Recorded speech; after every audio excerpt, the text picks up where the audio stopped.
3, 2, 1. Hello, everybody. I am your host, Ben Jaye, and we are back with a supercharged episode. Yeah, this is dangerous. Putting these two people on a podcast, this is dangerous.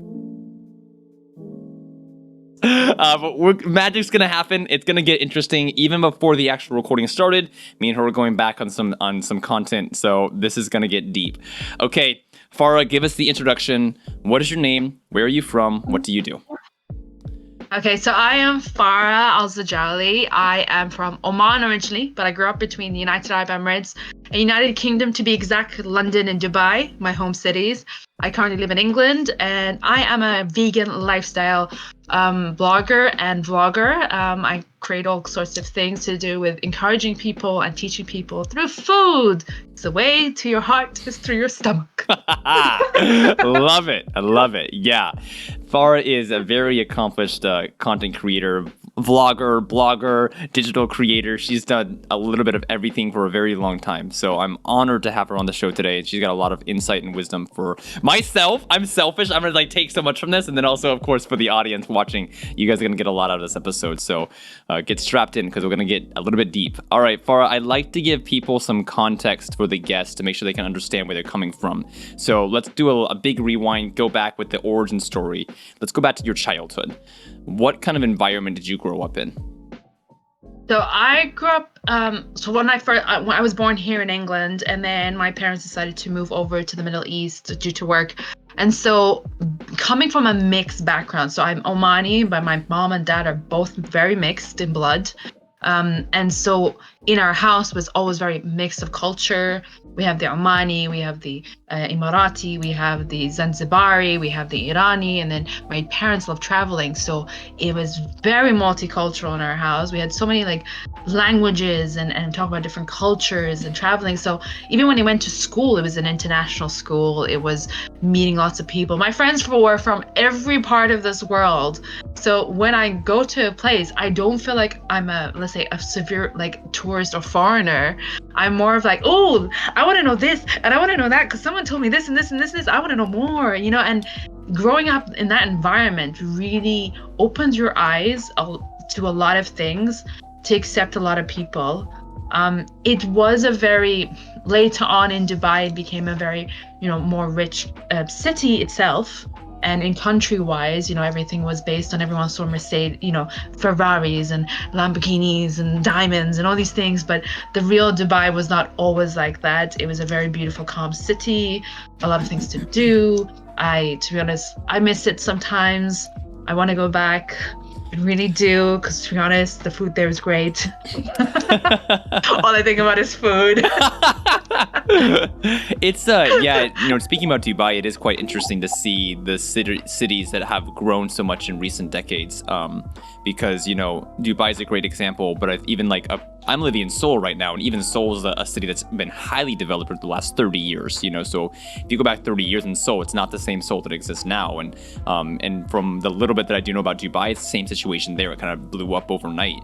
So it's interesting to see how these cities develop and the way that it affects the culture in the cities as well, the personality of the people that live there and the lifestyle and all that kind of thing. So I can kind of resonate a little bit with that of missing the old times. I want to ask you this. I mean, even going to Seoul, I realized it's like another version of Dubai for me. When I went there, I was like, my God, we have this too, and we have that too, and I don't know what. And when I meet the old Koreans, they would tell me, oh, we never had this. This was a building of this and this, and this is a building of that. It used to be very calm. Now we have to move everything fast. And the same thing with Dubai. It went from like 2000, and it went. You're like, whoa, I'm still walking. Why am I running?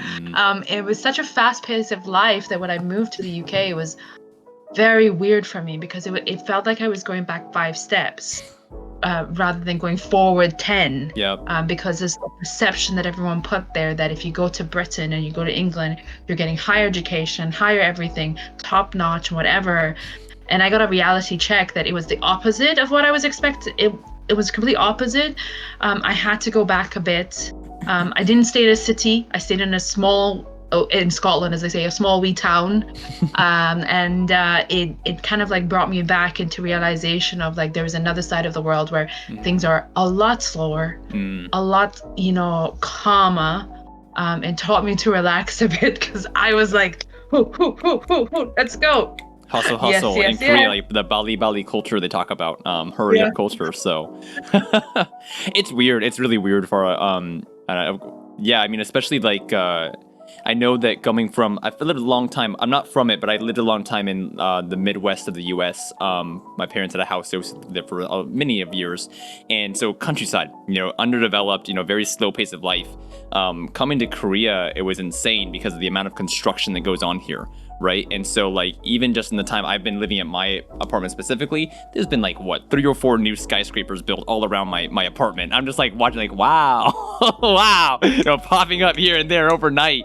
I remember I was born in Okinawa, Japan, and my mom one time, she was like, pulled up Google Maps to like look at the area from the house. It was all gone. It was all a bunch of new apartment buildings that had been built up, and she was like, wow, like they tore our house down, they built up new apartments over it. And I was like, yeah, that's what it's like in Asia. It just grows overnight. You wake up and stuff is different, so it's insane. Yeah.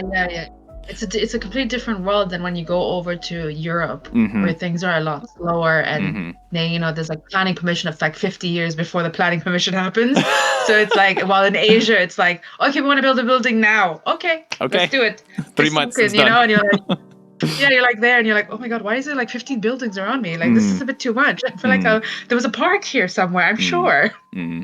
Absolutely. So I guess the kind of like one thing for anyone who's traveling or looking at traveling overseas is just, you can learn information from doing research and such, but whenever you're actually in that country or in that city, there's going to be a reality check in some way or shape. It might be the architecture, might be the construction, or it might be the personality and the people that are living in the city or the country, but you can never fully gauge an area just by doing research online alone. You've always got to experience it as well. That is completely true, because when we watch K-dramas and go to Korea, it's 2 different things. And I was sitting there, I'm like, wow, I'm in Seoul. Like I remember this from this drama and this from this drama, but seeing it in person and being around people and talking to people, because because I'm so like open-minded to mix of cultures and that, before I went there, people are like, oh, Koreans are like this and Koreans are like that, and blah, blah, blah, blah. I'm like, I don't know, I can't judge. Like I'm not there, so I can't be that person to say, oh my god, really? Like what? Oh my god. No, it's more of like, okay, I don't know, so why are you giving me this 2 cents of information that is useless to my brain? And then when I went there, it changed my whole perspective about not just humans in general, but people of like this culture and that culture and then when I came back and people were like, you went to Korea? Like, why would you do that? Blah, blah, blah. I'm like, you have to go there in order to understand why I went there, because it was a whole different like view, and the people there, I mean, I experienced lovely people. I would happily go back again to Korea. It's a beautiful city with wonderful people in there, and even with my basic Korean, like the ajumas would constantly help me. I'm like, oh, thank you. 감사합니다. Right. So yeah, right. It's you have to travel to really see a place, to be honest. That's the only way you can actually understand and respect people even more, and even sometimes you even want to be part of the culture. You're like, I'll just live here. I like the culture. TV is nothing compared to what I've just seen right now. So it's a different mindset when you're just raised to be international. Oh, absolutely, Farah, absolutely. And I think it's another thing as well. I think so many people question, should I move to this country? And there's always so much like overthinking that goes into that. No one can tell you if you should or should not. You can only figure out by going there. And so even whenever we go to these different countries or different cities that you and me have both lived in, I know for myself, and I'm sure you would probably agree with this, I wouldn't have made a final decision until I'd actually been there. There was nothing that could have prepared me for saying yes or no to living in that city, because no matter what people told me, unless I lived there, I wouldn't have experienced it, And everyone has back to your point about perception, you can't just trust what people tell you. Everyone has their own perception on life as well, And so, why I might have a bad experience in this country, you might have a great one, and vice versa. It's not so much about should you, it's more like, will you, go to that city, go to that country, try it out, take a visit at first and then live there, or live there and then quit after 6 months, it's an experience, to be honest, that you educate yourself from that one. If you don't do these experiences, it could be you going to a town next door, like next to where you live, and it's completely different from where you are now. And that is another experience you take with you. And this is what people forget. Travel doesn't mean you have to go completely overseas. I mean, in the US itself, the amount of states from one state to another is not the same. It's like feeling in a different, you're in a completely different country sometimes. So for people to be like, oh yeah, like it's all the same, or it doesn't really matter and I don't need to travel. No, you do, even within your own country, because there's so much to see, so much to learn from. And that is the way for me as a person. Like, I've met people who have never stepped out of their city or town they've lived in the UK. While me, I've gone to the top, from like the top to the bottom. Yep. And and people, especially like as an English teacher, you're like, everyone thinks English is all the same. It's like British or American, and they all have each one of them have the one Pacific accent. And it's like, no, it's actually not true. There's different accents. You need to go around the country itself to see these accents, to hear these accents, because that will teach you, like, oh, actually, they're not all the same. They're not, there's a variety here. I mean, within London, I don't know how many accents itself alone. So that's just one city. And then when you go further up or even further down, it also changes. So I think being in having my background, and just my parents kind of opened this door for me where it's like, just go, experience, and learn for yourself. Yep. And then make your decision. I love that. One of my friends from Ireland told me that he made a joke. He said, there's a new accent every 15 miles in Ireland, he said. And I was like, I believe it. That would not surprise me at all. But, it's like you're saying, Farah, especially when people say it's all the same. To me, that usually speaks to an unhappiness with the situation or a limited perception, right? Because someone who's truly seen all of a country or all of an area, they're not going to say it's all the same. Unless they had an unhappy experience with it, because they can't appreciate the differences. They can't appreciate the uniqueness of that area. It's more because they're unhappy or they're dissatisfied with something that happened there, So it's really about, getting your own experience in these areas. I think that I think we kind of already touched on the positives of growing up in this environment, of being all over the place, opening your perspective. Let's touch on the cons real quick, Farah. Traveling around the world can get very tiring. It's a lot, especially whenever you're a child, you keep seeing new areas, you don't feel settled, What would the cons or the negative sides of growing up on the go? It's the feeling of not knowing what home is.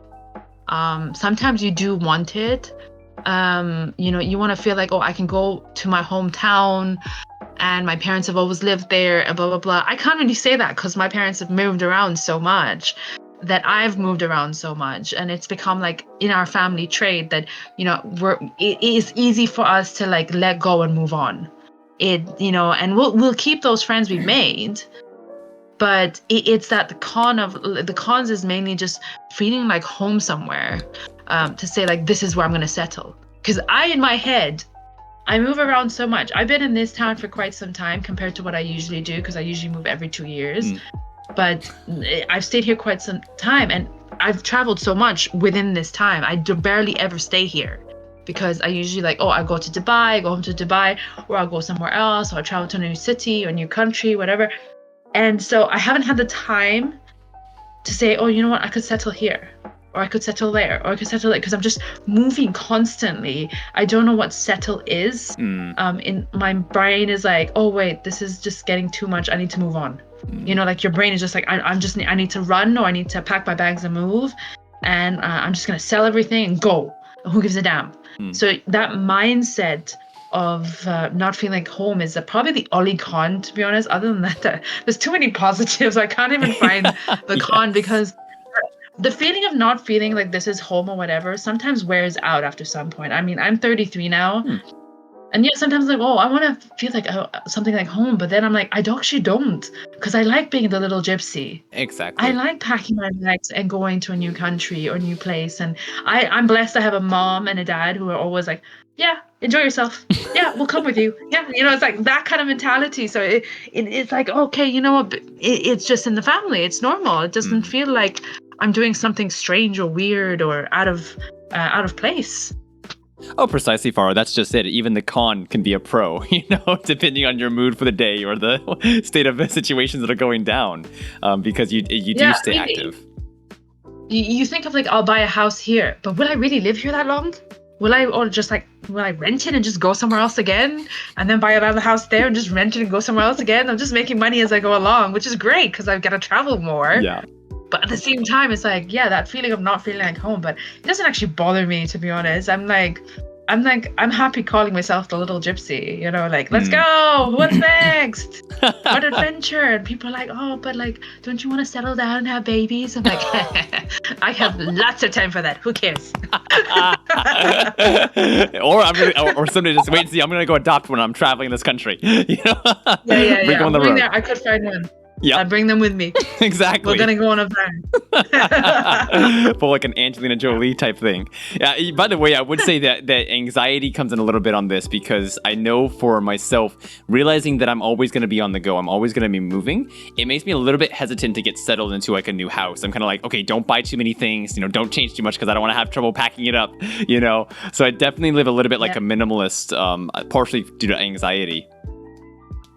I try to live like a minimalist. I mean, now I've made this place really cozy for myself, but now I'm thinking like I'm trying to start out to sell everything already, because I'm like, you know what, I need to like downsize, because you never know, tomorrow I might just pack my bag and go again. So I'm like downsizing more and more after I've already kind of like put myself into this position of like, oh, I'll buy this and I'll buy that. And before I never bothered, because I was just like, oh, I'm gonna move again. But during this entire year, I was just like, okay, since I'm stuck here, I gotta make something cozy for a while. Yeah. But then I bought all these small things, so that means it can be packed and given to someone else, so it doesn't have to worry. So that mindset of like, it does get a little anxious for me at times, because I'm stressed from all the moving. I mean, since I'm a kid, I've been moving. So my mom, God bless her, having to deal with all the moving and packing. And then when I went to university, all the moving and packing, I'm like, oh my God. And like my sister lived with me, so that it was like extra things. So all the moving and packing as well for her and I. So it was like, oh my God, like we need to do this and move to the next place. And we were constantly moving. So it was like, oh my God, my brain is tired. I need a full body massage. I need pampering. I'm taking 1 week off. Oh my God. I don't want to do it anymore. Yup. Yeah.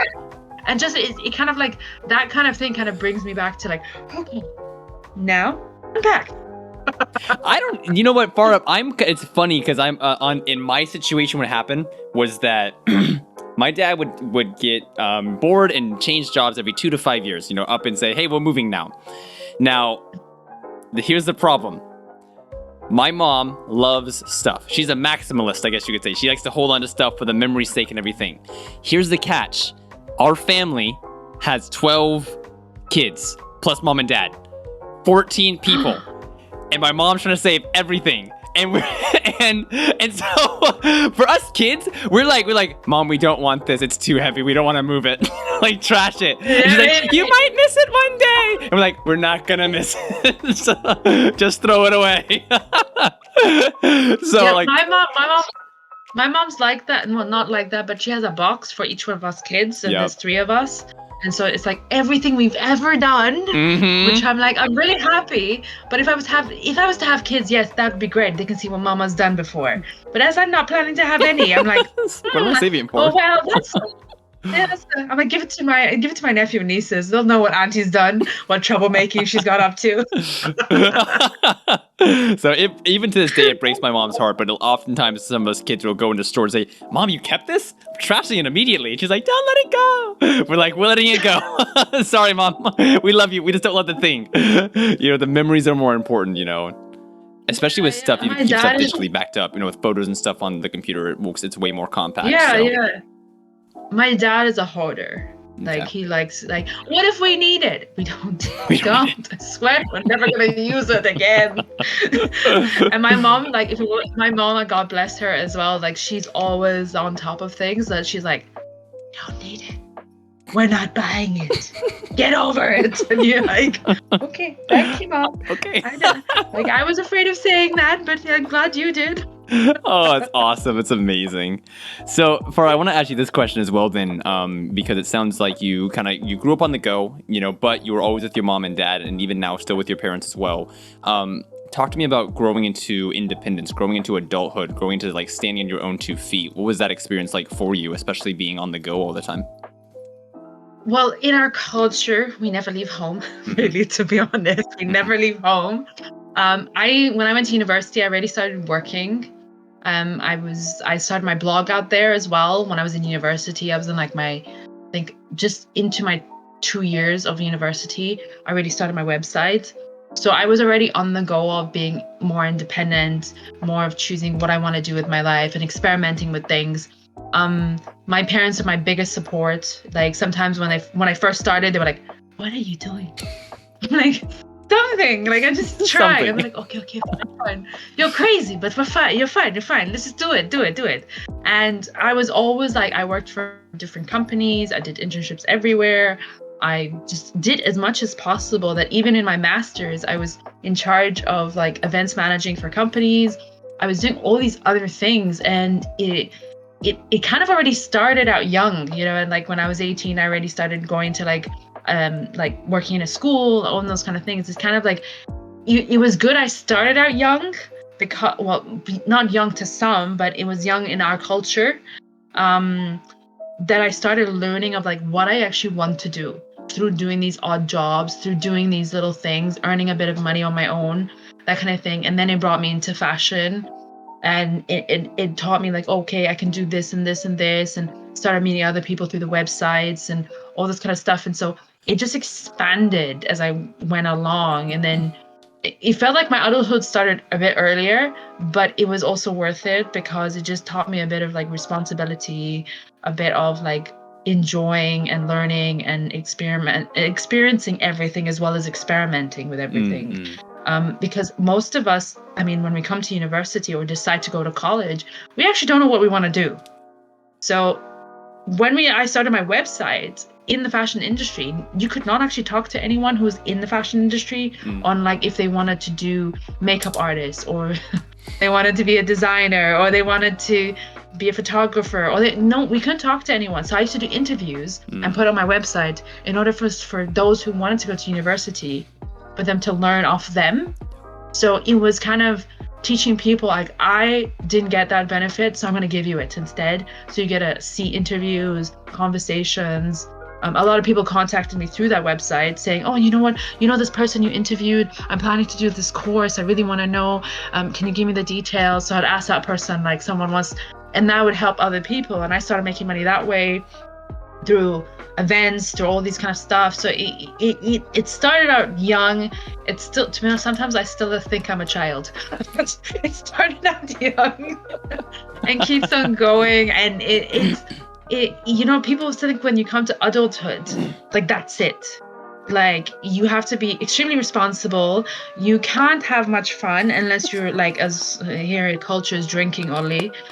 Drinking or having babies or getting married or whatever. Yeah. Like that is the only time. And you're like, no, I'm going to enjoy my adulthood even while I'm working, whatever odd job I'm doing. Don't really give a damn. So the adulthood, or when I came to this thing of like, oh, now I have to be extra responsible. I was just like, okay, but I need to change my mindset. I need to change how I think of things. If I continue the way I am with what society wants, I'm gonna really hurt myself because I'm putting myself on a timeline. Like, I'm this age, I should be working in this place, I should be earning this amount of money, I should be married by this time. Like, it's like an ongoing thing. So like when I don't even know why someone created this word adulthood in general. Like whoever created this word was just trying to put us in a box. Like, these are kids, these are adults. That's it. There's nothing in between these. So I think like adulthood starts whenever you feel like you need to be responsible. It feels like if you want to be called an adult, I call myself a child half the time. I call myself, I should make a new word. Maybe child. Kidult. Child. They call it kidult in Korean. Kid plus adult. Kidult is a phrase they use here. Yeah. I'm kadult then. I'm very kadult.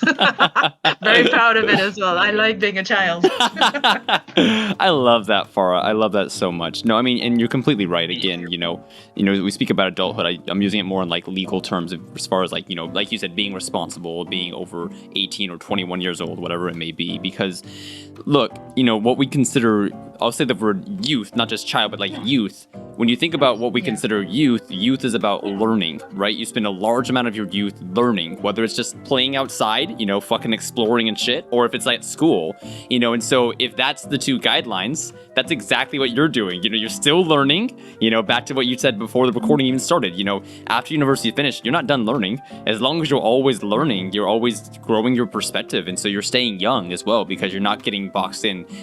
Bruce Lee talks about this as well. He's like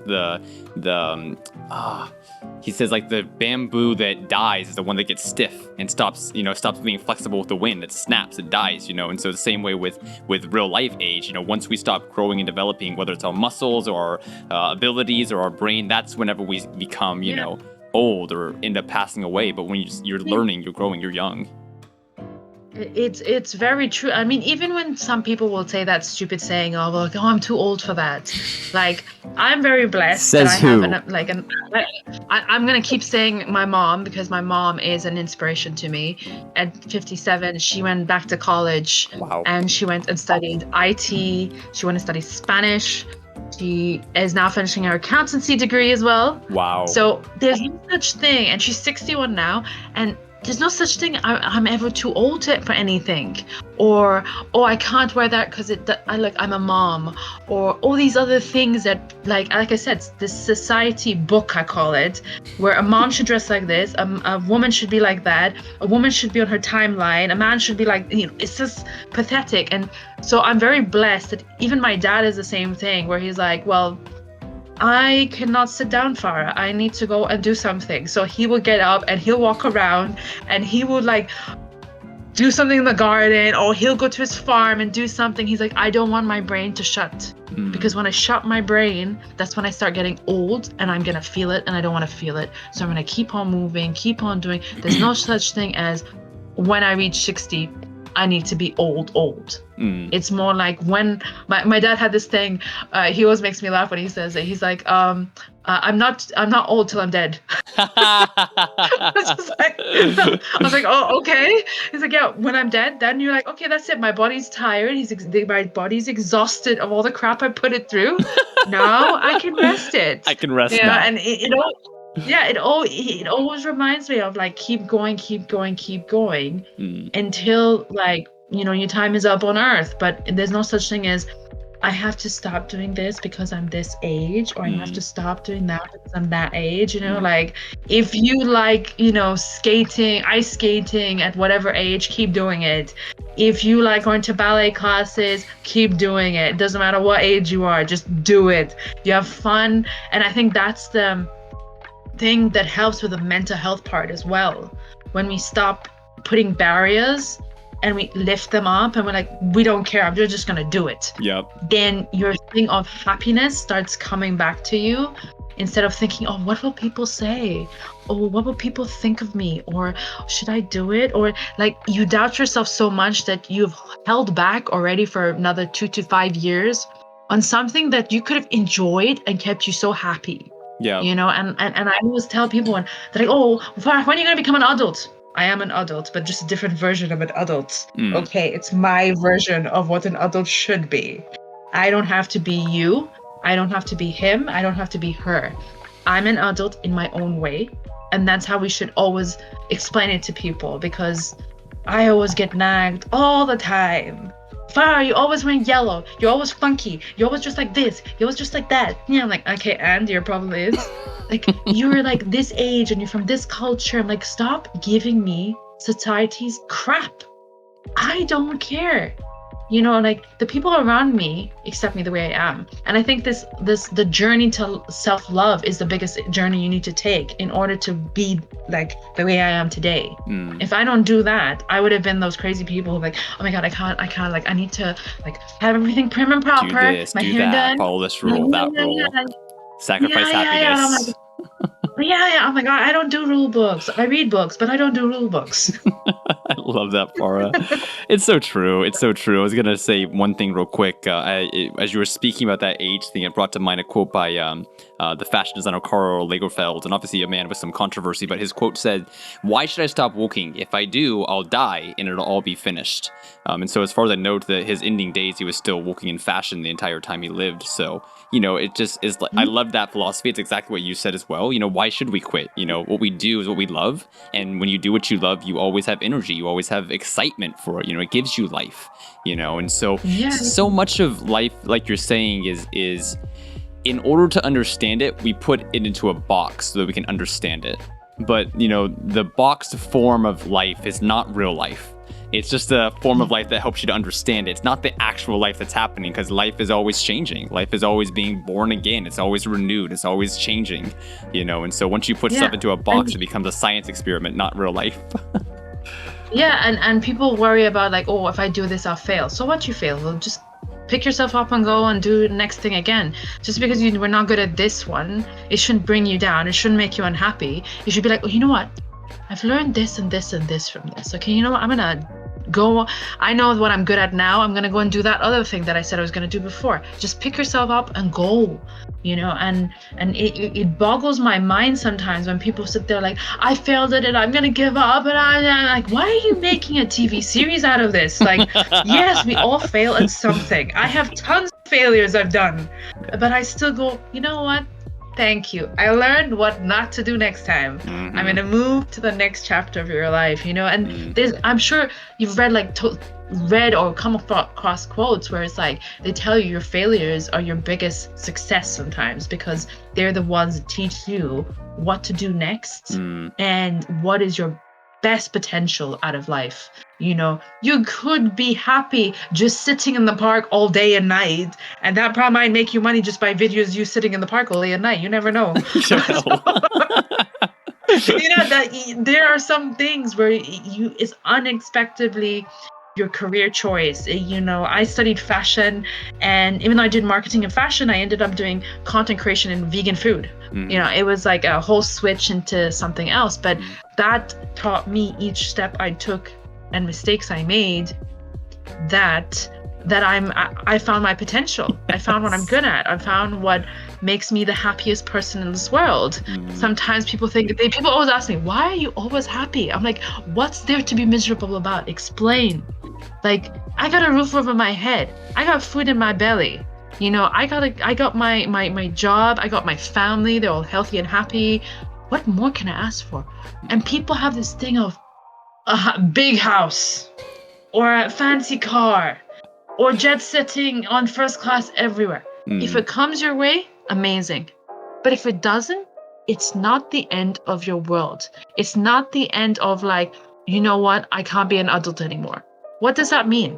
No, my love, pick yourself up, walk down that road, relax, and you will find your next path. You'll find your way.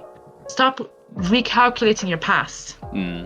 Stop analyzing what could have been when you could be doing what you should be doing. It's that mindset. Farah, you can't lose something you never had.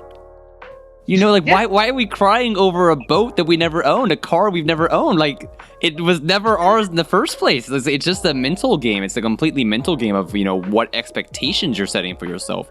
If you set high expectations for yourself and only focus on the goal, like the material item, you're doomed to fail, because you're not, giving enough time to the process, which is like you're saying, it's okay to fail. Your mistakes are your success. And that, by the way, that your mistakes are your success, like that's something that you don't understand until you actually have lived it.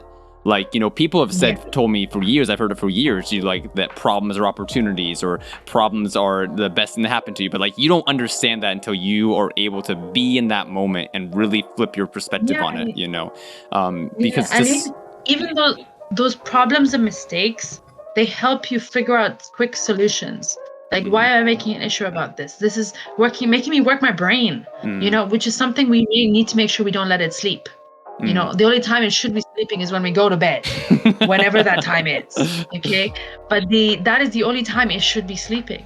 the rest of the time, you wake up in the morning, you meditate, or you go for your walk, or you do something, you keep on going, because the more you just sit and wallow in your pity and your sadness, you actually deteriorate your brain more and more. You actually slow it down. You make it to the point where you're like, oh, I can't be bothered. It doesn't really matter. Who cares? Like, you're like, that kind of attitude won't get you anywhere. And you don't have to be happy positive.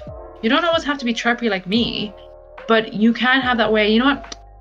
Today, I'm going to make a change. Today, I'm going to start something new. It could be doing a new routine, or adding something new to your routine, just to see how it goes. But it's that attitude as we get older, whatever way we feel like we're an adult or a child or whatever, it's as we get older, we change our methods and our ways and how we think of what is really happiness, what is real success, because success to everyone is different. Someone wants a Lamborghini, the other one wants to just live peacefully in life. Everyone has their own version of success, what an adult should do, blah, blah, blah, all these kind of stupid, dumbass things that I don't even put in my mind anymore. People like, set your goals for the year. I'm like, well, you know what? I don't even know what the year's going to turn out like. You want me to set one goal? I'm just going to work as I go along. That kind of method. And people are like, but that's just disorganized. I'm like, I am disorganized, okay? My entire life is disorganized, but I'm still living. The true gift right there, still living. Oh my gosh, Yeah. Farah, I love that. Especially love what you said though about, I'm gonna say it this way, exercising the brain, because I think that's really what it is. The brain can be exercise, and so if you're consistently either sitting wallowing in self-pity like you said, or just feeding it negativity, it only makes sense that's going to reflect in the way that you move, the way that you speak, the way that you feel, because your brain is what runs everything else. You wouldn't even know, you wouldn't even see me if it wasn't for your brain. You wouldn't feel this thing if it wasn't for your brain. And so if you're feeding your brain negativity, it becomes a pattern, it becomes a routine, and so on that note, I'd love to ask you about this real quick, Farah. Talking about, failing, going through changes, growing with self-love for yourself. Was there ever a time when you did feel very unhappy about life or very negative about life? And, even if there wasn't, I'd love to hear your thoughts on how to initiate either a neutral programming for your brain or a positive programming for your brain, so people don't fall into that trap of just negative, obsession, basically. Okay, so all the rants I gave you about society and whatever, I was that person that joined that society train of I should be doing A, B, C, D, E, F, G before I reach this age and la, la, la, la, la. And that put me through severe depression. And my family it was a lot of drama in my family, so it also put me under more depression and more pressure and that kind of thing. But then I had to have a sit down, through really bad outcomes of certain things. It was even affecting relationships I had with people in general. So I had to sit down and get myself some help. And this is something people need to realize. When you feel like you're at the most bottom part of your pit and you don't know where to go, you need to ask for help. It is not a weakness. Actually, it is a strength. The fact that you picked up that courage and said, I need freaking help, or I'm going to go ballistic, or, God forbid, kill yourself, or anything like that. And I was on the verge of that because it was getting too much for me. I was spiraling, like, just out of control completely. And I didn't even know my left from my right. I was crying all the time. I was emotional. I was fighting with my family all the time. It was such a negative thing that I felt like it was going to blow up at some point. But I did ask for help. I got myself help. And then over time, I think I started like reading into other stuff, reading into like books and like ideas and all these other things that I'm like, you know what? I really need to change the way I think about stuff. I really need to change the way I think about what society's making me do A, B, C, D, E, F, G. I'm sick of this crap. I need to stop doing this to myself because it's only making me more depressed than I was before. And then I went through, it happened a few years ago where I was like, I was in desperate need of help. And this was the second time round because it became like a drug, it was an unbelievable drug taking over my life. So I went through hypnotherapy, and hypnotherapy is not like a complete therapist. They make you go through your inner thoughts by yourself. and make you close your eyes and really make yourself ask those questions of, why am I upset? Why is this making you upset?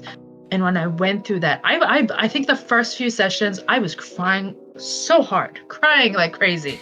I was so angry that I was upset about these things that actually are insignificant, really, to be honest, but they were triggering me every single point.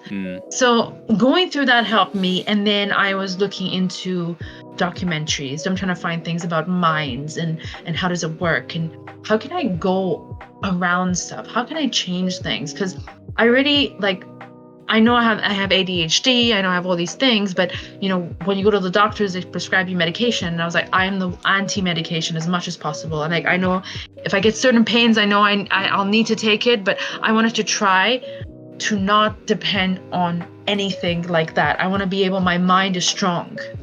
So I was watching a program called Heal Yourself, I think also it was like a few years ago. And it made me see how strong my mind actually is. But I was letting everything else control it, except my mind. And it just changed my perspective on control, on what I listen to, on what I hear, and all these things. And everyone will be like, oh, no, you're like this. You're just too one-sided. You're that side. No, I had to learn to listen to all, understand as much as possible, then make my judgment. So it was a journey, a beautiful journey, to be honest. I will not regret any of it because I think I just became a better person than I was before.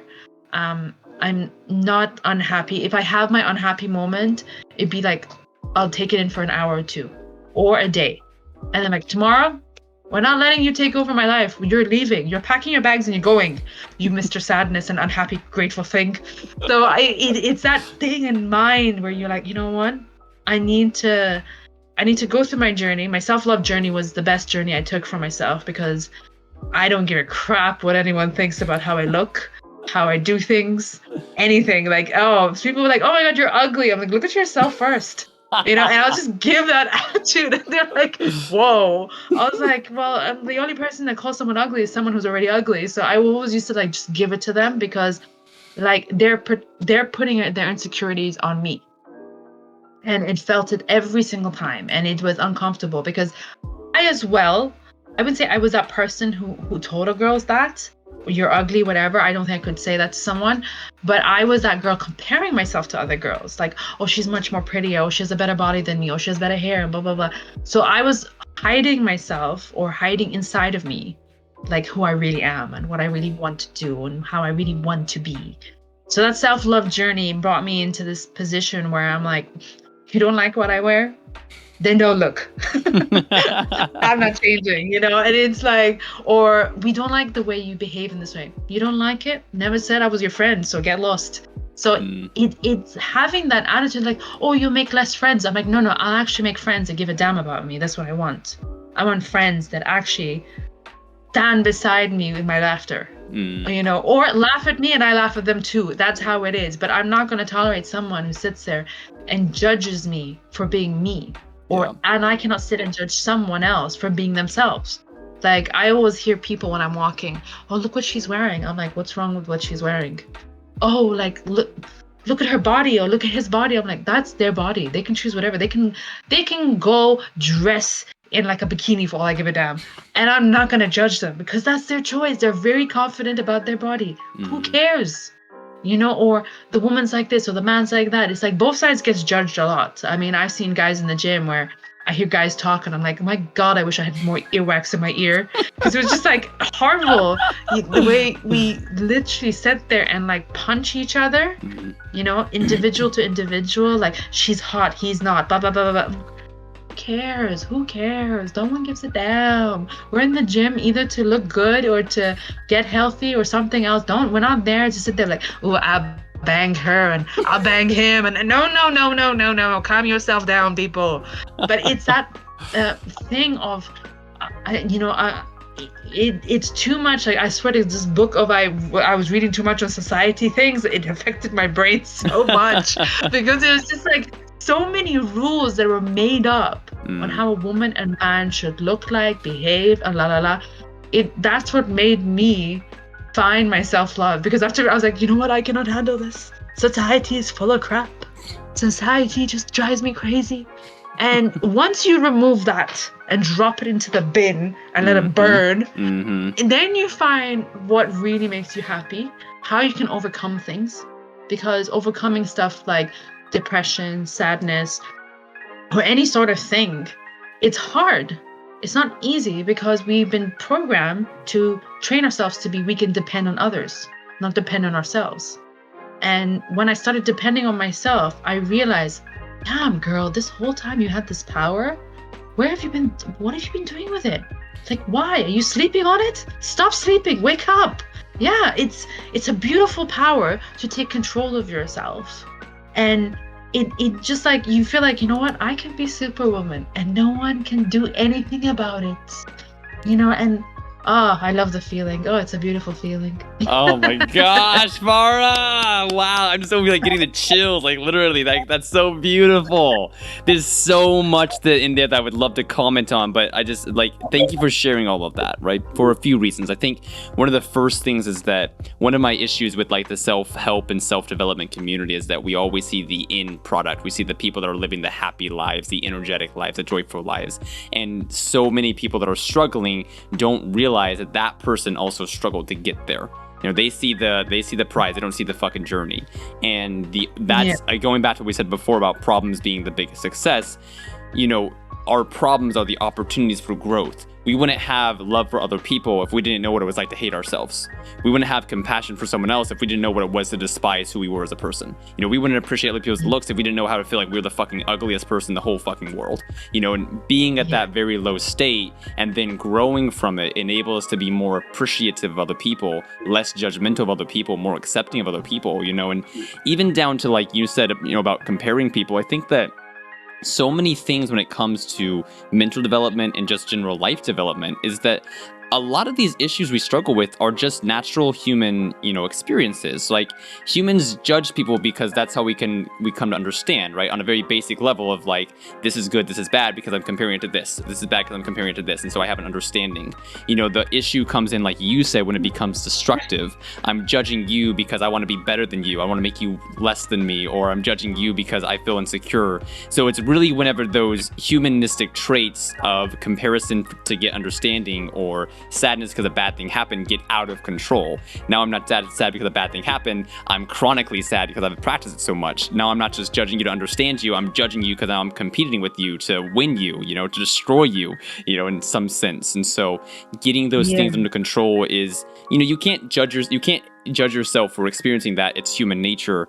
You've got to get it back under control so that it's helping you and not hurting you. It's giving you the life you want to look for. So. And you help others around you as well in your life, in your career. Like people think YouTubers are against YouTubers or Instagrammers are against Instagrammers in that kind of way. It's like no. For me, I'm the type I'm like, this Instagram is sick, man. I gotta share that one. This YouTuber is insane. And I just met them and like I don't know what. And even if they had 10 subscribers, it makes no difference. The fact that I want to support them because they're absolutely amazing. I don't care if they don't support me in 10 years from now when they become famous. It doesn't really bother me. It's up to them how they think of things. But I'm this type of person. I am a hype person. I hype people up because they deserve it. And I learned that through my self-love, through my journey. No one is my competition. No one is my competition. People are my friends, my family, my neighbor. They're not my competition. If anything, I should be hyping them up, supporting them, whatever. And if they were to ask me for advice, I'm there to give that advice to help them improve. I don't want them to not earn what they deserve. That kind of mentality. And though you have to go through that journey in order to do that kind of thing towards someone else. Because when you do it for yourself and then you're able to do it for someone else, you're like, oh, my life is worth living. Life is worth living. Yeah. Oh, I love that, Farah. I love that. Yeah, and I want to talk more about the content because you've been doing it for such a long time. I'd love to hear your thoughts on how it's progressed. That idea of like that, it's kind of an abundance mindset, right? Thinking that everyone can succeed. It's not just a certain group of people can succeed. Did you always have that perspective when you were doing content, or was it something you had to develop over the years of creating and sharing blog posts and videos and such? I mean, for me, I never ever thought of like, oh, I'm going to be successful overnight. Everything takes, it's baby steps to get somewhere. When I was in Scotland, in the fashion industry, I developed a name for myself after putting out the blogs there. And we didn't have a lot of like Instagram and Facebook and all that back then when I started. That was like nearly 10 years ago. It wasn't very prominent in the industry. Not many people knew about it. Actually, I think it's more than 10 years now. But we'll just say no 10 years. one, We'll no say one, that. More or less. I'm saying 10 years because I don't want to really show how old back then. But we didn't have that social media. So a lot of it is like word of mouth. A lot of it's through emails. A lot of it's through that. And it took me time to get there. It made me think of like, oh, you know what? I could do this better. I can write this better. I was never a writer. I'll tell you, oh man, in high school, I was the crappiest writer ever. I couldn't write for crap. It was like the worst thing ever. My parents used to look at me like, oh my God, I can't believe you speak English as a first language. Like, why? And I'm like, I'm sitting there going, okay, well, yeah, thank you. That made me feel so much better. But, I had to change my ways of how I wrote things, how I say things, and that kind of thing. And I didn't have a lot of abundance back then. I didn't think of like, oh, I'm going to be a huge success. I will be this and this and this and whatever. I was just working as it went along, things started growing. And then later on, I started thinking, oh, wait, actually, this could be great. That could be great. I can add this and this and this. And because everyone knew me in like Edinburgh and Glasgow for my work, people would come to me and they're like, oh, join this team. Let's do this. Let's do that. And then we started, I think it was like Edinburgh like fashion events and that kind of thing. And a gentleman approached me and he was like, what are we missing in Edinburgh? What can we do? Blah, blah, blah. What are you really good at? And at that time I was doing my master's in strategic project management. So I was still like getting through it. And I still had the blog. I was like, well, we're missing fashion shows. That's what we need. But we need fashion shows for everyone, not fashion shows for just women who are size 6 models. Sure. We need fashion shows. And so we started that out, and that was a huge success. We were very well known for fashion shows all over the city. It was amazing. I wasn't even expecting that. And imagine this, I'm doing that. I'm organizing this, and literally I have my dissertation due in a month and a half, and I'm sitting there and drop my dissertation in, and then next day was a fashion show. So I was just really on a crunch for time, but the show was very successful. It was really nice. We raised some money for charity. We always raise money for charity, trying to make a difference in the community. But it grew and grew and grew, and my blog grew with it. And then I decided, okay, you know what? I need to change because I didn't like the fashion industry as much as I thought I did, because it was very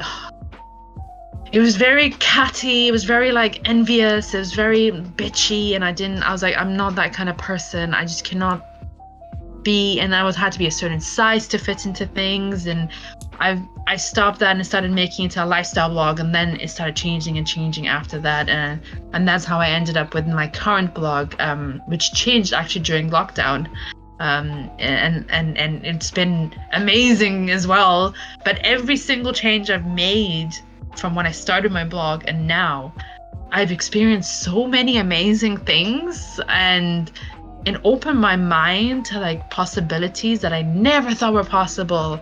And when people walk up to me and oh my God, I follow your Instagram, I like your YouTube channel, blah blah blah, I still get shocked to this day. Yeah, I sit there, I'm like, oh, wow, okay, and it's you do it for so long, not realizing how many people watch it, how many people read it, how many people you don't think of that because you're too busy enjoying what you put out there. And it's the audiences and the followers and all of that which makes my life even extra beautiful when I get to meet them in person and talk to them and tell me how they feel about it and what they thought when they read it or watched the video. And I was just like, oh, thank you, God, thank you for making me able to create the spirit out for people to be part of my crazy ass world that I live in, and I gotta bring everyone in it. But even through that, when my mom and I went to Cuba, we showed our experience there, and that was a trip that changed my life in so many ways, which is probably another reason why I am the way I am today.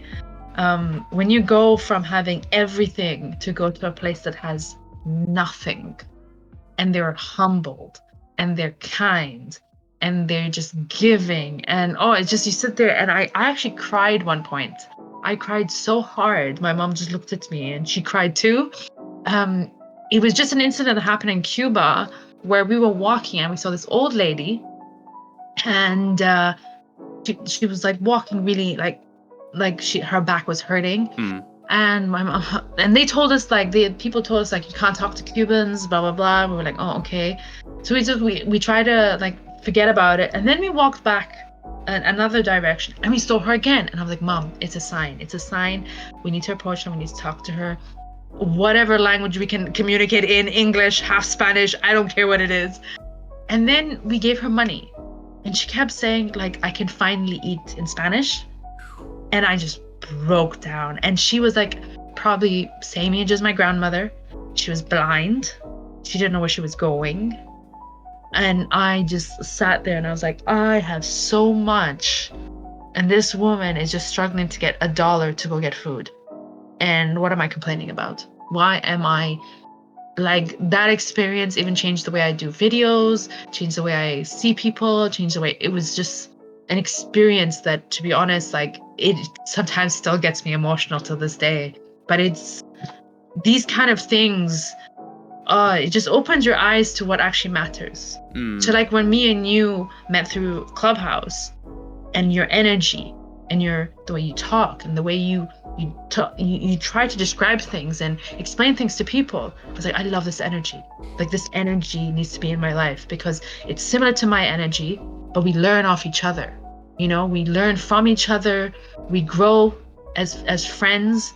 And, you know, it's this beautiful thing. And I never used to be like, I mean, I was friendly with everyone, but I never felt the energy. I never bothered to look at energy, never bothered to be around that energy so much. But now, since that moment that happened, it was like, what, I think 2007 when I went to Cuba.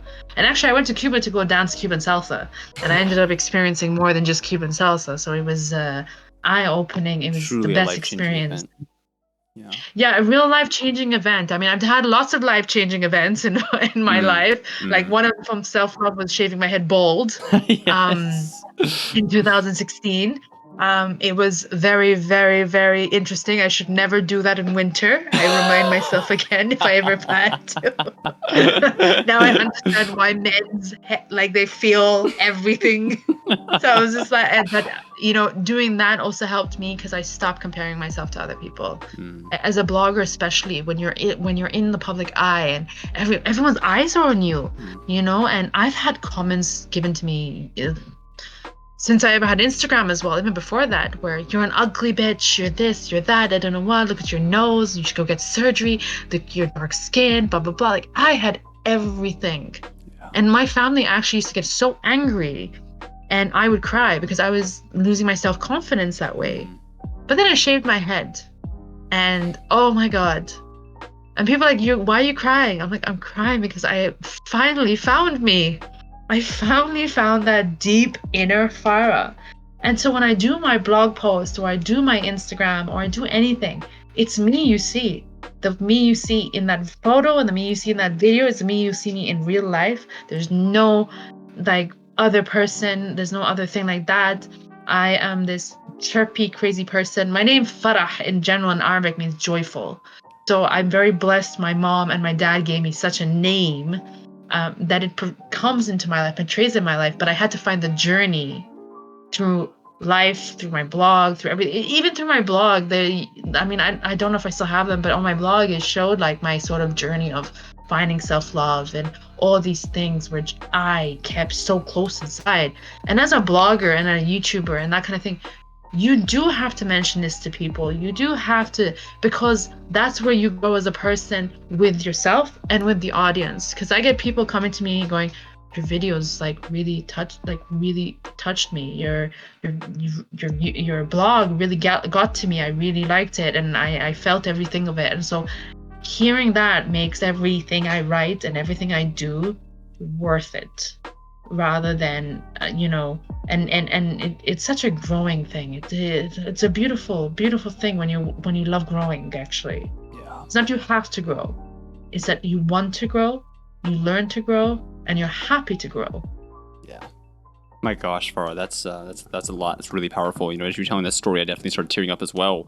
You know, we talk so much about growing perspective, and it's not just growing perspective in terms of abundance. It's also growing perspective and understanding the people who are suffering so much, you know, more than we suffer, you know, in ways that we don't suffer. And so whenever you're able to have that full perspective of both the abundance of life and the scarcity of life, you know, the joy of life and also the pain of life, that just gives you so much more understanding for what you're doing and what you're capable of doing, and gives you a lot of gratitude, gives you a lot of responsibility also to help people as much as you can, you know, tying into the content. Like you said, I completely agree with you on the content message, that we grow through our content. And it's one of the reasons I push content so much, is because for me anyway, it's always forced me to be accountable.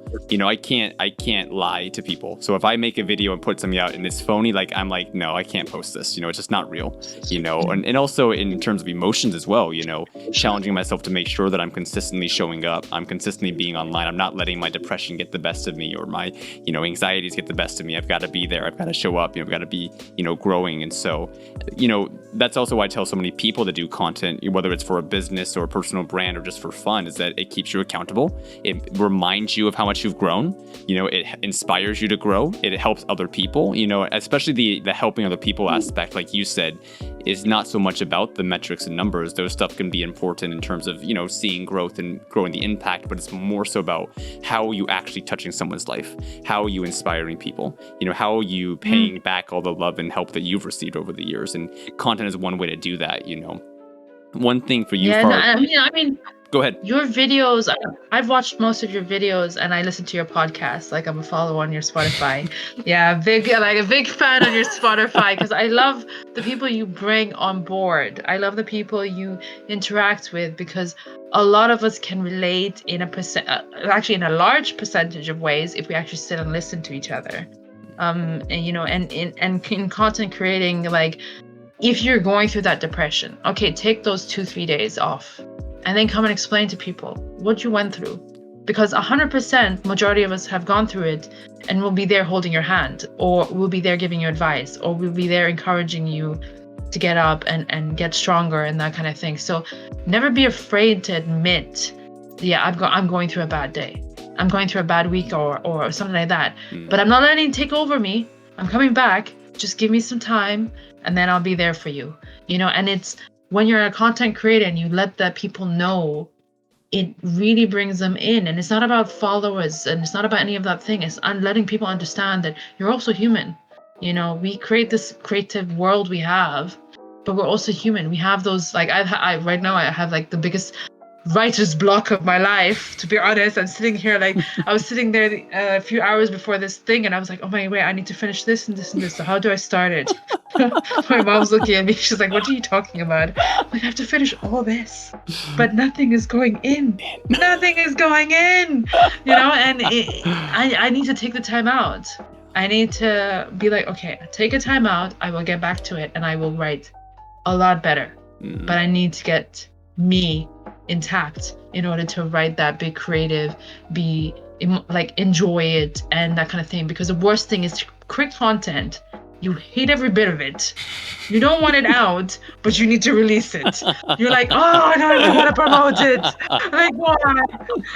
A client is paying me for this, but I don't want to promote it. It's horrible, you know. And you're just doing it for the sake of deadline. Yeah. But that's the worst feeling you can have as a content creator, is when you're going through those down days. You have a deadline, you have to do all these things, and you're like, so nowadays I go out for a walk for like 10 minutes or 20 minutes, whatever it takes. I'm like, oh my god, okay, now let's write. And I'll just write whatever, and then I'm like, okay, wait, none of it makes sense, but okay, let's go with that. But it takes time, it takes process, and you learn along the way, and your emotions get the best of you and sometimes the worst of you. But that's one of the things as content creators. Never, ever, ever, ever be afraid to talk about your emotions or your feelings or your thing. Yeah, you're there to help others, but you have to help yourself first. Because without that, there's no you. You're not helping anyone if you can't help yourself. Yeah. Like, if I just left and didn't bother, there would be no World of Faz. There'll just be air. Nothing there. So I'm like, World no, of that air. can't be air. it's your, it's your spin-off channel, Farah, where you just post videos of a screen of like an empty beach where there's nothing there. World of air. I'll just put there's me. There we right go. in the middle of the ocean. There we go. No, you're absolutely right, Farah. And I think one of the reasons why that's so effective is because everything that we do is all made up of humans, like you said. And so by telling your audience, communicating with your audience that, hey guys, I'm having a pretty shitty week, I'm not going to be posting, I'll catch up with you guys soon. It brings them closer because they've also had a shitty week, and they're like, oh, this person I love and care about is going through the same thing. I'm going to support them more. I'm going to be there for them, or I'm going to give them space, right? And so at the end of the day, everything we're doing is all related back to humans. We're all connected. We're helping each other. We're growing together, and that's why that's why I love what you share on your pages and what I get to share as myself. It's all about bringing humans together, community together, individuals together. Something you become very passionate about, Farah, like you've mentioned, and it's on a broader scale. It's a movement that's grown a lot of traction in the last 10 to 20 years with a lot of high-profile figures endorsing it and talking about it, supporting it, and you are just on fire how much you talk about it because it's a very important issue. What I'm referring to, of course, is veganism. So talk to us a little bit about that. When did veganism become so important to you? Oh, well, I was blessed already to be educated in the whole veganism thing because I had a family member who was already vegan. And then I thought I was that one person as well, like everyone else who eats meat, is that I would never become a vegan over my dead body. That's what I would say all the time. Like, oh no, I love meat, all that kind of stuff. So I went through all that. So if anyone says like the exact same verse, beware that might change you. But the thing is, I'd come back home from Dubai, and I was already doing a lot of research because I was already dairy free for about 4 to 5 years. And I was like, I need to make more of a change in my diet. I was recovering from a knee issue. And I was like looking at other stuff. So I started doing a lot of research into it first before I jump into anything. And I have this thing on me where I test out diets first. Like, I don't just like, oh, I'm going to be completely 100% for the next 10 years of my life. So I was like, okay, let me try it. So I watched the program called Game Changer on Netflix. I was like, okay, let me see what it's up. What's this all about? Watched it. I was like, okay, let me try the diet for 21 days because it's like 21 days before your body really accepts things. And 14 days in, and I was like, whoa, my energy level, and people already know I have too much energy. My energy level was like skyrocketing. Like, it was insane. My body felt great. My skin was fantastic. And then I was like, okay, you know what? I think this is for me. I think this is what I needed because it's a balance for me. And it was great because I love vegetables and fruits more than anything else, actually. Like, every time I go out, I'll pick a fruit and vegetable. I'll leave the meat till later. So it was first that, and then I got into finding about the environment, which is like, as now people can see, it is a very big issue at the moment, the environment and the climate change and everything else. So it's something that got me really passionate about because if I didn't take that initiative to learn and change my ways, I would have been the one adding to the issue and the problem. So it was the environment. And then I started looking, and there was like videos that, to be honest, might give people nightmares, but it was like videos called like Earthling and a few others showing how animals actually get killed. And oh my God, that was it. That was like, I cannot, like, in my head, what put me to what I was saying is like, we humans are a piece of shit. That's what I kept saying, because to do that, we do it to humans. I'll be honest, we do it to humans. If you go through history, we tortured humans all the time through ancestors and whatever. And you sit there and you're like, how can a person be like that? And then you see them do it to animals and you're like, oh my God, we're even getting shittier as we get along because we're just becoming heartless towards things that don't need to be killed. And so it just kept adding on and adding on and adding on. And then it just made me go vegan completely. So it was like March 1st, 2020, I turned completely vegan. I was like, that's it, that's for me. And I find for me, it was the best choice because body-wise, I feel great. I don't really mention this to people, but I will mention it here. I am born without any thyroids. I wasn't taken out. I was just born without any thyroid glands, parathyroids, both of them, all of them. It was unusual, but there were a few kids born in 1988 with the same condition. So I live off a medication from the day I was born. Wow. And I cannot live without this medication. I can go straight into a coma and die. So I make sure I take it every day. But at the same time, I have to maintain my body weight because it's very vital. Because if I gain weight, I can't breathe properly. I had osteoporosis. I developed osteoporosis that I didn't even know about. There was all these added things. So health-wise, it turns out it was more beneficial for me because I managed to take care of myself without needing extra medication on top of what I already have every day. When it came to osteoporosis, my osteoporosis got better. There's no cure for it, but it definitely got better from removing all these fatties, things that were not actually good for my body. So it was like constantly finding out more and more things. And now I'm studying herbalism. I already studied nutrition, then vegan nutrition, now herbalism. Because I wanna know more, and I know people are like, oh, like if knowing more is not good for you. For me, knowing more is beneficial because it depends what you want to take out of it. Because I was reading humans, out of let's say a 1 hour lecture, we only take 20 minutes of information into our brain. So of all the things I've studied, I take these notes and I will pick and choose what is good for my body, test it out, all these things. And since I've been doing that for the past, it's now in March will be 2 years of being vegan, my body has changed so much. My skin has changed. My attitude towards things have changed. And I've also helped friends change their ways as well. I didn't force it. I just gave them good food. I have that thing I've said at the beginning, the way to a person's heart is through their stomach. So when you're able to educate people on, well, you can eat this, try it, see what it tastes like. They taste it, they're like, is this chicken? Are you lying? Like, this is chicken, right? Like, no, it's not chicken. It's made from this and this and this and this. And they feel great after it. They're not bloated. They're not feeling sick. They're not feeling nauseous. And I'm like, they start realizing for themselves, oh, wait, I need to find out more. I need to know more. I need to start tweaking my diet. Because even when I first started this entire thing, I was not removing, I was exchanging things in my diet. So I was like, okay, this is bad for me. So let's find the better choice of this. Let's just exchange it so I'm not depriving myself.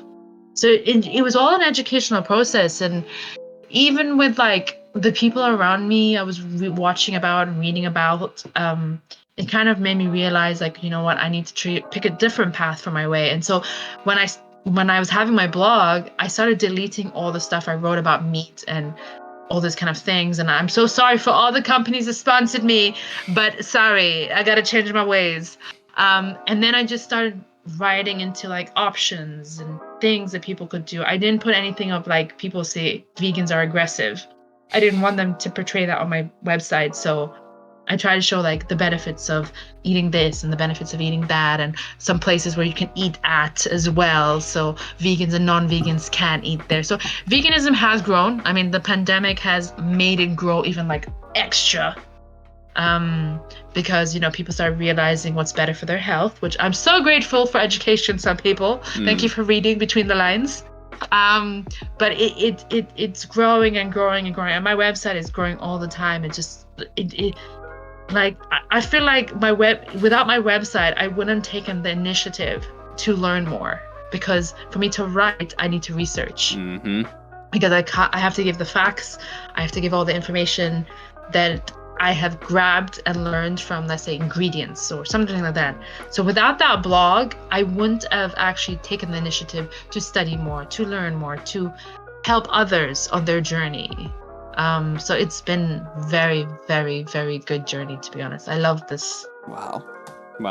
That was beautiful, Farah. That was just absolutely beautiful. I love that so much. You know, I think it's true for any kind of habit.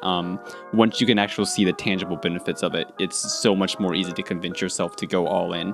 And, you know, we always have that level of doubt in our mind or mistrust in our mind of like, no, this couldn't be good for me. This wouldn't be better. But then, you know, like you've done with your friends, you know, once you show them, nope, it's actually better for you. You feel better. You perform better. You're like, there's so many habits like that that people should invest in or give a try to, whether it's veganism, which is is a very, great choice to make, or even something smaller like a cold shower, which is something that I do. Cold showers make me feel awesome, and so there's small things that you can try that if you give yourself enough time, if you actually jump into the water for once, you can actually be like, oh wait, there's actual benefits to doing this. This is better than it was before, and I'm talking like micro habits. So yeah, it's the little habits, it's the little things we do for mental health, for our physical health, for our emotional, because people forget, even with mental and physical, there is that middle part of the emotion that we kind of like, that we have it or we don't have it, and how we use it and when we use it and that kind of thing. So it's those little habits that just make bigger differences in your life.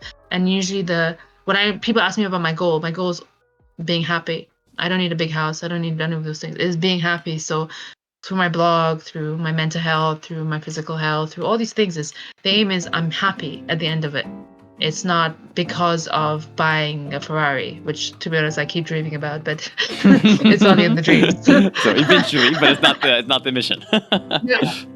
In a way, I'd rather have a Jeep than a Ferrari. So I'm a bit more settled with I'll get a Jeep because I can go into waters and go on the off the road tracks. I can't do that with a Ferrari. It's too delicate and expensive. I don't like that kind of thing. But it's restructuring your goals, restructuring how you see things, restructuring a lot of things in your life in order to find that one thing of I'm really happy.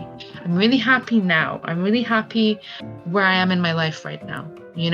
I didn't need the 6-bedroom house because maybe the tax would have killed me. I don't need the expensive car because also the road tax in this country is insane and insurance is absolutely up the like for loony beans. So it's like, I've saved myself a lot by cutting down, and that actually has made me more happier. So it's like these small little things and big little things add up to your future. And it's up to you if you want your future to just be about diamond rings or big bucks, or your future wants to be simple of like, I just want to live every day. I just want to live. How I live, I don't know, but I'll just live through it. Experimentation is underrated. Experimenting is so underrated, because you experiment, you never know what you're going to find.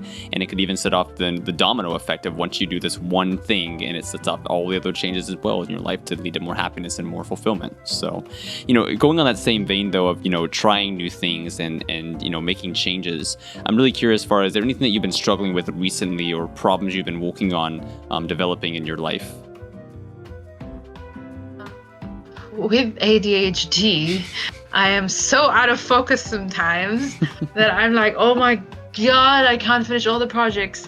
So for me, the biggest struggle is getting to finish most of the projects. I've had a project that's been sitting on the line for about 2 years. Ooh. I'm still trying to get through it, yeah. And hopefully I'll get through it by the mid of next year, but that's an ongoing project. And I have like these boards in my room, and literally I have to put reminders on this board of like, Farah, you need to finish this, you need to finish that, you need to do this. And it's my biggest struggle. It's because like I have our brains go like haywire. It thinks of too many things. And then you're like, okay, I will do these things, but how much time do I have to do these things? And if I do it now, will I do it later? You just think way too much. And then you're like, oh my God, I talk too much. I think too much. Everything is too much. So I think my biggest struggle is kind of like finishing the projects that I have set up. I'm like halfway through it. I'm like, yeah, wait, let me do this other project too. And I'm like, oh my God, what have I done? I'm just taking on more work. So I think the biggest struggle is getting through it. I'm always like, I have like a massive library here of just books. I'm like, yeah, I'll get through those books too. And I don't know what. I'm like, oh, Farah. And you pick up, I always pick up new hobbies or pick up new things. I'm like, Farah, you need to stick to at least 2 things. Why do you have 10? My mom's sitting there. She's like, Farah, I can't even focus anymore. Stop doing this shit to me. And I'm like, Mama, I want to try this. I want to try that too. She's like, yeah, just wait till tomorrow. It'll pass. Yeah, what are you? Be careful. Wait 1 second at a time, but it's I think that's the biggest struggle for me. And it's not something I can overcome overnight because it's like maintaining it. But other than that, is I think my family's already a struggle enough for me. They all drive me absolute bonkers. But I love them either way, no matter what, how bonkers they drive me crazy. That's how it is But with family. You more take the it's good just- and the bad.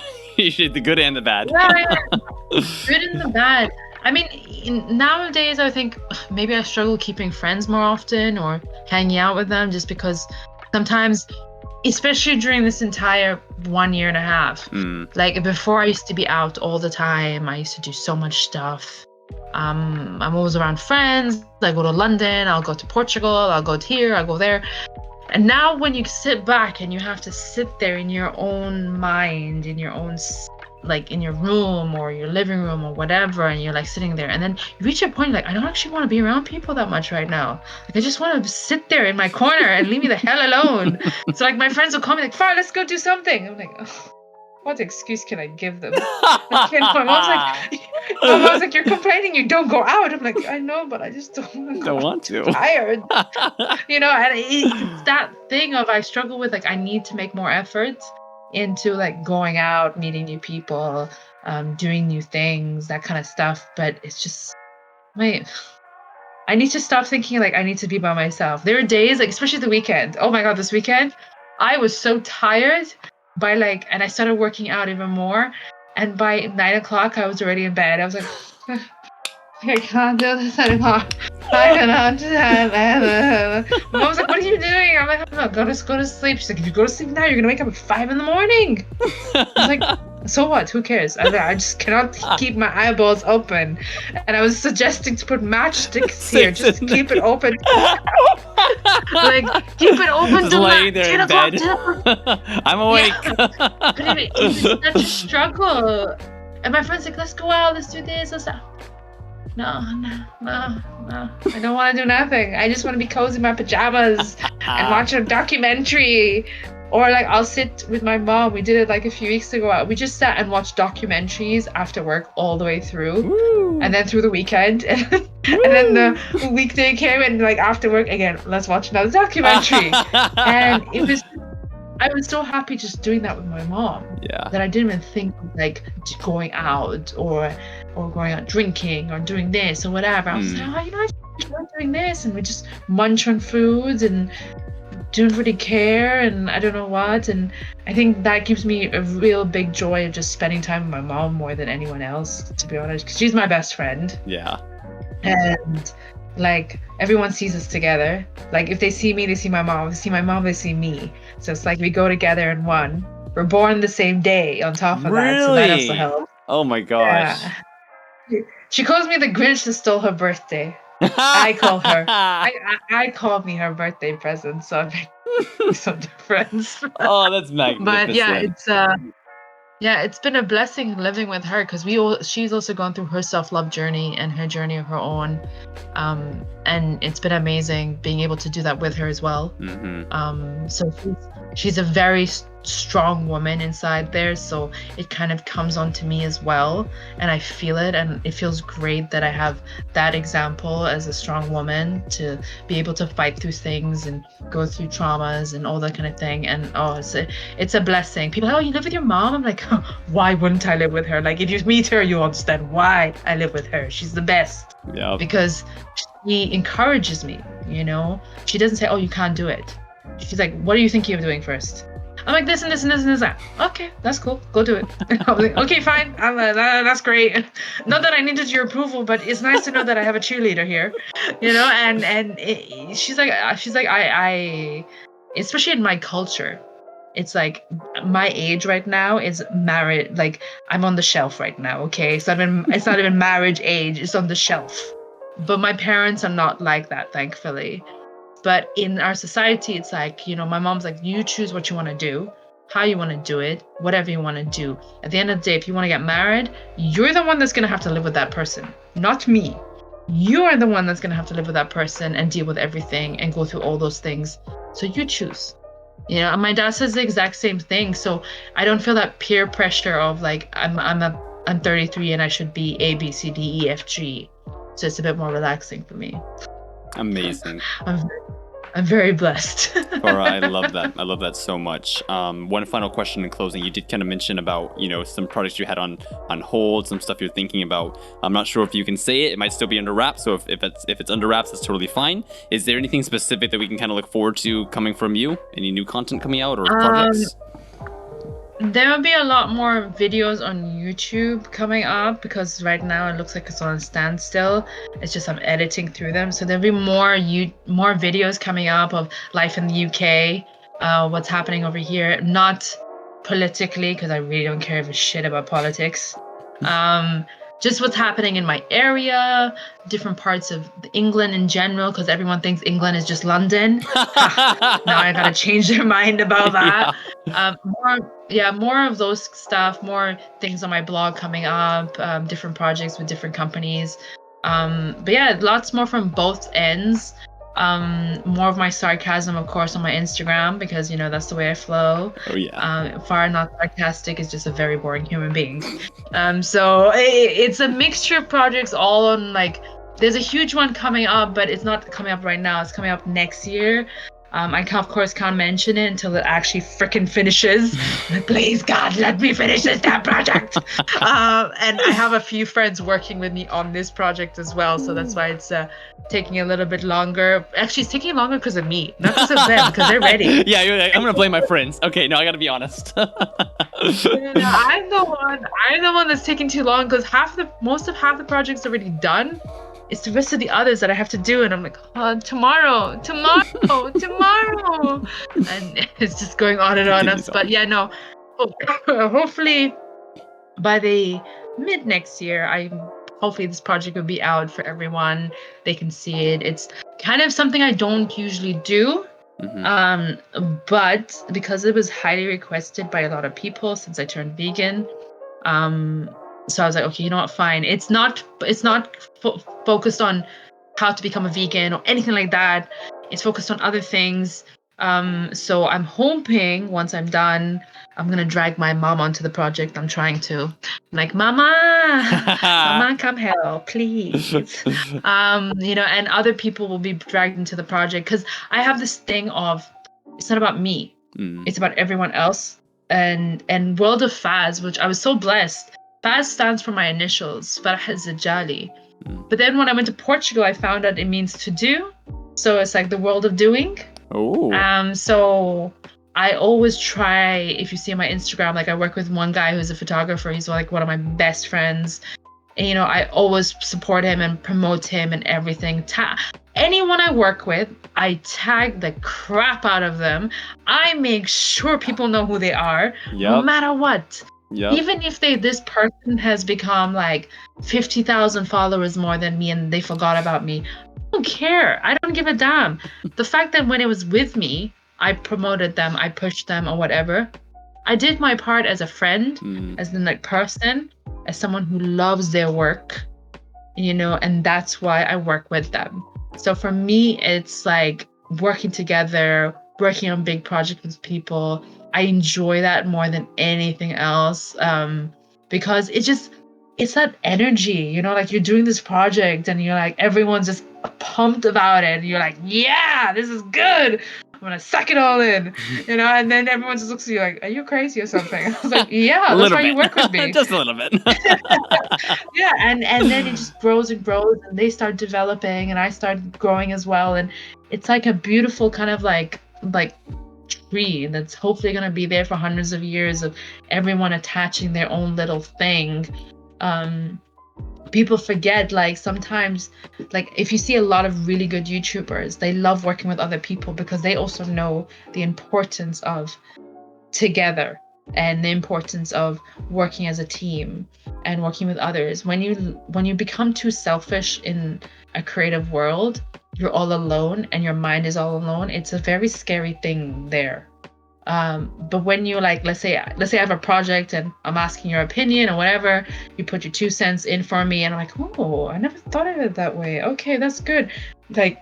I'm learning from you because you have a different perspective. You work things differently. I don't do podcasts. So if I wanted to do a podcast, I'd have to ask you because you know it better than I do. And it feels good to get advice from someone who's not just professional in that thing, but enjoys it. And I can see from your podcast how much you enjoy talking and how much you enjoy encouraging people and bringing people on. So you'd be the person I talk to. So it's that kind of thing, as working with people, understanding people, getting advice from people. I heard from one person before was, oh, I have this talent and I can't share it with everyone. I can't teach anyone, whatever. And I sat there and I'm like, your talent is being an asshole. But yeah, don't share that with people, please. Please don't share that with people. For yourself. And they have like talents, but for them to think that way, that's just being an asshole, because you don't have to show them everything, but you can advise them, you can give them tips. But to answer someone that way, or to talk to someone that way, that's just wrong. If someone I used to teach people when I was in the fashion thing how to walk for models. I was teaching lots of things, and even photographers. I was teaching them what sells as photography, what really is the eye-catching thing, what you should check for mistakes, blah blah blah. And they started becoming photographers for big teams, and even the models. They were like, oh, we don't know how to walk, we don't know how to. No, I'm like, do this, we'll teach you this, how to walk, how to do everything. And I could have just kept that to myself, but that's just wrong, because I got to help so many amazing people who still contact me till this day. And they are wonderful, and they're doing what they want to do. And they're like, if it wasn't for you giving us that push and that incentive, and I don't know what I would do. I'm like, you had it in you all along. I just needed to give you that extra, card for you to get there. And I'm proud of you, and keep going. And I will always promote you. And I will always, that's how we should be. First, as content creators, as people, as friends, as the community. I know people are very focused on money, how much money they make, but sometimes being alone doing it is not worth it. Farah, I love that. I love that so much. I think, real quick to touch on that last point of holding your knowledge, keeping it for yourself. It's just unintelligent, because knowledge is always growing and changing. So the tip that worked on Instagram at the beginning is not the same tip that works on Instagram now. And so if you were holding on for something, your information is not relevant anymore. You should have shared it when it was valuable. The way that models walk, I'm sure that's changed over the years. Photography tips, there's so much knowledge that's always changing, and we're learning more and more specifics, and there's not one right answer. So anytime you're trying to hoard knowledge and keep it for yourself, you're wasting your time, because it's going to become outdated, and it's not growing. And whenever you share it, you're growing your influence, you're growing your connections, your friend circle, your contacts, and everything. So share the knowledge, because there's more knowledge out there. No one knows everything. It's just foolish to hold on to it, And also, I was gonna say real quick, I almost think, about the community. I'm the same way. I almost feel like, not completely, because I do like being the face of the brand, but I almost feel like I have to be the face of the brand just because no one else will do it. And so, I'll be out here, putting my face on the internet, but I want to have everybody with me, because that's what it's really about. It's about the communication, the memories, and everything. This has to be on Instagram just because that's how it works, but it's more about everyone else who's here with me. When people see World of Faz, they see my face, but they don't see the behind the scenes part of the maybe 5 to 10 people working with me. But I will tag them on everything, and I'm like, guys, this is your work. This is your work. This is World of Faz right here. This is now you see it, the whole picture. Yeah. This is the world of content creating, and it's a beautiful world if we all learn to be together and be part of it in a nicer way, especially amongst women. Oh my God, sometimes they drive me crazy. Oh my God, you shouldn't do that. I'm like, go away, fly, birdie, go away. I have better things to do than hearing you talk about crap now. Farah, we have a question from the audience. One question. It is from our mutual friend Coraline. So shout out to Cora. Cora, I love you so much. I think we both love you, and you're an amazing person. Cora has a question. It's a hard one. She said, if you could only eat one thing for the rest of your life, what would it be? It's really hard. Okay, you know what? Actually, noodles. Noodles? I am addicted to noodles. Okay. I literally, my mom wants to remove everything from the cupboard because it's just noodles. It's every kind of noodle and stuff. Of course, egg noodles or anything like that, but rice noodles, vermicelli, blah, blah, blah. It's just oh my God, Farah, there's enough noodles in here. stop buying. Oh, well, I want to try this one too, and this one, and this one. Do you have any preference on Yes. what kind of noodle, Farah? Udon noodles. Udon. Yeah. I am addicted to udon noodles. Like, there's a place not far from here, and I buy like packs. And then when I'm too lazy to cook, it's like vegetables, tofu, and udon noodles. Oh, that's a meal done, guys. And then I'm like, and then I'm sitting there with my chopsticks, like eating everything, and my friend's like, "Why didn't you use a fork?" I'm like, "Cause it's just weird. Like, how do you eat noodles with a fork, you idiot? You eat spaghetti with a fork." I have to co-sign on that. Udon is so versatile. You can do so many things with it. My two favorites are to make curry udon. So have some curry noodles, some vegetables, and put some curry in it. Other thing is you might be familiar with tteokbokki, the Korean dish tteokbokki, spicy rice cakes. Yeah. I love to make tteokbokki but put udon inside the tteokbokki, and that is also magnificent. So udon is amazing. I usually make the tteokbokki like sauce, and then I add rice, and I don't know what. Mom was like, "What the hell is that?" I don't think it's tteokbokki anymore. I was like, "It's tteokbokki new version, 2021 version." Because even when I was in Korea, they had that, what's it called, the one where they put like chicken and then they put like cheese and whatever, and then whatever it's like a red sauce, and then whatever's Dakgalbi. left they put on the noodles, And they put and the then rice inside. Exactly. I love it so much. Yeah, Dakgalbi, yeah. Oh yeah, and I just eat it. 'Cause my friend's like, "It's so spicy. How can you eat it?" I'm like, "Oh, that's the perfect part." I know, like, right? I more spice, more spice. Oh man, Farah, this has been amazing. There's one last part of the episode where we do a speed round. I'll ask a very quick question. Just give a very quick response. Are you ready? Okay. All right, Here we go. 3, 2, 1. Favorite color? Yellow. Obviously. Favorite food? Chinese. Favorite day of the week? Saturday. Favorite movie? Godfather. Favorite song at the moment? Caramba. Trying to think of a... At the moment, like recently, not all time, but like recently. Recently, I would say anything by Enrique Iglesias. I don't have a song from him, but anything by Enrique Iglesias. What leisure activities do you enjoy? Well, if I was by the beach, I'd be on the beach. Yes, that's the only option I have if I was living by the beach. Very good. What countries do you want to visit? What's it called? Mexico, all of Central America, South America, and then fly off to Asia. If I was to name every country, we'd be here all day. What languages do you speak? English fluently, Arabic partly, French and Spanish understand. Yeah. Name one person, alive or dead, that you want to have a conversation with. Elvis Presley. Ooh. And lastly, how do you want people to think of you? Actually, I don't give a shit how people think of me. Farah, I love you so much. This was a fucking amazing episode, one of my all-time favorites. There's a lot of great value in there. That was a great time. Thank you for making time to be here, talking, being so open, revealing your secrets and everything. Is there anything in closing you wanted to say to the audience? Enjoy, live, and stop worrying so freaking damn much. You guys heard it from Farah. Farah is the fucking queen. She's got the fucking playbook for life. She's been through it all. She's experienced it all, and she's still here shining every fucking day. I have so much love for her, and I just hope that you guys will please check out her pages, support her, drop some comments, DM her, tell her your favorite part of the episode. She's the light, and she deserves so much love and appreciation for who she is as a person, besides all the amazing things she's done, which is also a whole nother chapter. But we thank you so much, guys, for watching, and we'll see you on the next episode. Take care and have a good night. Thank you. Woo! Let's go! Farah, how do you feel?